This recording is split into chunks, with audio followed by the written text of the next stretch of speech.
جس کی لاٹھی اس کی بھینس، طاقتور ہی کا سب کچھ ہے۔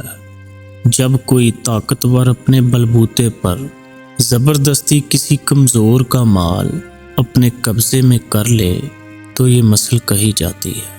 اس مثل کے وجود میں آنے کا سبب ایک دلچسپ حکایت ہے جو کہ اس طرح ہے۔ ایک بار کوئی شخص بازار سے ایک بھینس خرید کر اپنے گھر کی طرف جا رہا تھا۔ راستے میں سنسان جنگل پڑتا تھا۔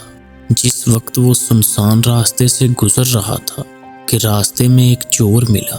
چور نے اس کا رستہ روک لیا اور ڈرا دھمکا کر کہا کہ بھینس میرے حوالے کر دو، میں اسی لاٹھی سے تمہارا سر چکنا چور کر دوں گا۔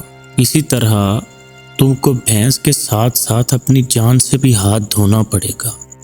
بھلائی اسی میں ہے کہ سیدھی طرح یہ بھینس میرے حوالے کر دو اور اپنے گھر کی طرف چپ چاپ چلے جاؤ۔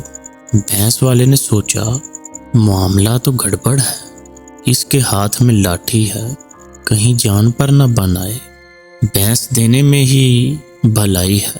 اس نے بھینس کو چور کے حوالے کر دیا اور نہایت عاجزی و انکساری سے کہا اب یہ بھینس آپ کی ہے، راستہ سنسان ہے، اگر تم مجھے اپنی یہ لاٹھی دے دو تو میں اس کے سہارے اپنے گھر تک پہنچ جاؤں گا۔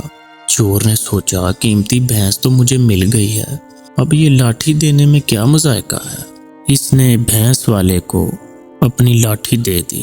چور یوں ہی بھینس کو لے کر چلنے لگا۔ اس شخص نے لاٹھی تان کر کہا اب کہاں جاتا ہے، تیری عافیت اسی میں ہے کہ بھینس کو چھوڑ کر بھاگ جا، ورنہ تیرے سر کے 2 ٹکڑے کر دوں گا۔ چور گھبرا گیا، معاملہ الٹا ہو گیا تھا۔ موقع کی نزاکت کو بھانپتے ہوئے اس نے بھینس چھوڑ دی اور اپنی لاٹھی واپس مانگی۔ اس شخص نے جواب دیا اب یہ لاٹھی تیرے ہاتھ آنے والی نہیں ہے، کیونکہ جس کی لاٹھی اس کی بھینس۔